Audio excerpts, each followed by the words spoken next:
철거 갈등을 벌여왔던 곳이죠. 사랑제일교회. 이 코로나 확산이 됐던 장소라 국민 여러분들이 잘 아실 텐데 새벽에 세 번째 명도 집행이 있었는데 네. 이 자리에서 또 큰 충돌이 있었다고 합니다. 충돌이 있었고 화염병이 등장하면서 결국은 철수하려고 들어갔던 팀이 다 아침 8시 반경에 철수해 있는데요. 네. 자, 먼저 이제 정황을 보시면 이 명도 소송에서 사랑제일교회가 패소한 겁니다. 네. 이 지역은 재개발 지구로 결정이 돼 있습니다. 네. 장위 19역 재개발 조합이 자, 사랑제일교회 그럼 퇴거하세요. 안 나가니까 강제 철거가 가능합니다. 법적으로. 명도 소송을 가지고 1차, 2차 집행은 6월에 있었는데 못했고요. 지난밤에 3차 집행이 있었습니다.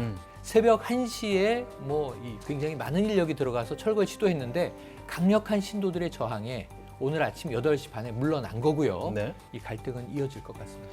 이게 사실 이제 돈 문제 때문에 그런 거잖아요. 그렇죠. 보상금을 놓고 사랑제일교회 측에서 요구하는 거하고 네. 또 반면에 서울시가 감정한 보상금에서 격차가 지금 많이 나기 때문에 지금 많이 이런 납니다. 문제가 발생하잖아요. 7배가 차이가 나고 있습니다. 맞아요. 지금 서울시에서 보상하겠다 하고 제시한 게 82억인데요. 네. 사랑제일교회에서 요구했던 것이 563억입니다. 네. 그래서 어떻게 이렇게 터무니없이 많은 보상액을 요구했나 내용을 좀 살펴보면 네. 이전을 하면서 교회 예배당을 6배나 증축하겠다 요구를 하고 거기에 대한 비용을 다 청구를 한 겁니다. 그것까지 다 내달라는 네, 거죠. 그러니까 말이 안 되니까 이제 받아들여지지도 않고 여론도 네. 좋지 않다 보니까 지난 10월에 한 300억 정도로 낮춰서 다시 협상을 시도했는데 결국 재개발 조합에서 받아들이지 않았습니다. 지금 이 사랑제일교회는 다음번 명도 집행을 이제 막기 위해서 신도들이 모여들고 있다라는 그런 소식도 들어오고 있는데, 자, 인근 주민들은 지금 상황을 지켜보면서 어떤 생각을 하고 있을까요? 한번 보도록 하겠습니다. 사람들 엄청 많이 다쳐가지고 실켜갔거든. 몇 시쯤 오셨어요, 혹시? 나는 새벽에 왔는데 많이 다쳐 나간 사람이 한 38명 나갔대. 아, 진짜요? 중상도 있고 이빨도 부러지고 돌멩이를 던지고 막 그렇게 가. 근데 파이프를 내리쳤다고 그러는데 그걸 방송을 듣고 내가 너무 놀래가 나왔거든. 잘 한숨도 못 잤어요. 그때 내가 우리는 여기 교인도 아니고 했는데 지금 이게 교회 문제가 아니에요. 내가 장사하는 사람도 아니고 그냥 있으니까 근데 안타깝지. 왜 시에서 자꾸 남의 재산을 그래 자꾸 뺏으려고 그래. 정당하게 해가지고 사지. 한 푼도 두 푼도 못 와서 교회를 짓고 주택을 짓고 이럴 때 참말로 문제 풀기가 좀 어려운 것 같습니다. 경찰 이거 수사한다는 거죠? 네, 서울 종합경찰서가 이제 관할 구역이고요. 여기서 이제 조사하기 위해서 18명의 수사 전담팀을 꾸렸습니다. 네. 사랑제일교회 수사 전담팀인데 네. 사실은 지금 명도 집행에서 저항하고 있는 것도 이게 폭력적인 저항인 경우에 범죄가 되죠. 네. 지난 밤 사이에 10명 부상자가 나왔고 5명은 병원행을 했거든요. 아까 이두 부러지고 그랬다는 얘기를 들으니까 굉장히 격렬했던 것 같은데 여기에 더해서 또 지금 협박이라는 혐의도 있습니다. 그러니까 이제 이 그 조합원, 이 명도 소송에서 승소한 강제 철거의 권리를 갖고 있는 조합원들에게 상당히 좀 무시무시한 협박성 문자를 보냈다는 이야기도 나와서 네. 수사와 관련된 내용이 조금 앞으로 많아질 것 같습니다. 지금 저 화면에 협박 문자가 지금 나가고 있어요.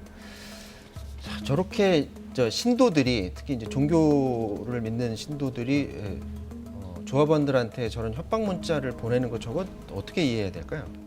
그 내용을 보시면은 이게 이 저 세상 사람이 될 수 있다. 이거는 굉장히 좀 무시무시한 얘기가 되고요. 또 밤길 조심해라 이런 것이 나오고 오늘은 그 내용이 준비되어 있지 않지만 과거에 오늘은 이 단체 대화방에서 장문의 메시지를 교회 대표 번호로 해서 뿌린 것도 있고 또 개별적으로 조합원들이 호소한 내용인데 가족들 얘기를 언급한 것도 과거에 있었다고 하고요. 네. 그러니까 이런 것들은 우리가 아는 교회, 교회뿐이겠습니까? 종교의 사회적 역할을 생각해 본다면 이게 힘든 사람들을 위로해주고 어찌 보면 분쟁이 있는 곳에 평화를 만들어주고 하는 역할을 하는 이 사랑의 봉사자들인데 지역 주민들, 이 재산적 권리를 법적으로 실행하려고 하는 개인들을 이런 식으로 압박을 해도 되는 것인가? 좀 이 교회의 목적은 무엇인가 고민해봐야 되지 않나 싶습니다. 자, 이 건과는 또 별도입니다. 인근 상인들이 이 사랑제일교회 그 목사 전광훈 목사에 대해서 손해배상 청구 소송 내일 한다고요? 네, 맞습니다. 이 막무가내 행보 때문에 사실 가장 직접적으로 피해를 본 것이 인근 상인들입니다. 그러다 보니까 상인들이 시민단체와 함께 지금 손해배상 청구 소송을 준비를 하고 있는데요. 네. 그렇지 않아도 코로나19 때문에 사실 영업이 힘든데 그 사랑제일교회에서 방역지침을 지키지 않아서 관련 확진자가 주변에서 참 많이 나오지 않았습니까? 그러다 보니까 다니는 사람 수가 많이 줄었고 상인들의 피해가 상당히 컸던 것으로 지금 알려지고 있습니다.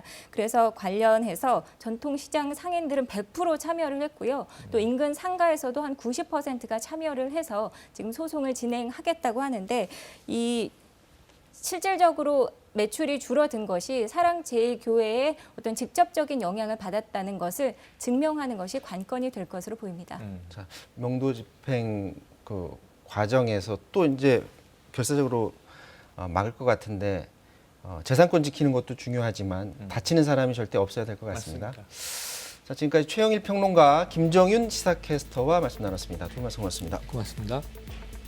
네, 사사건건 마치겠습니다. 내일 다시 뵙겠습니다. 고맙습니다.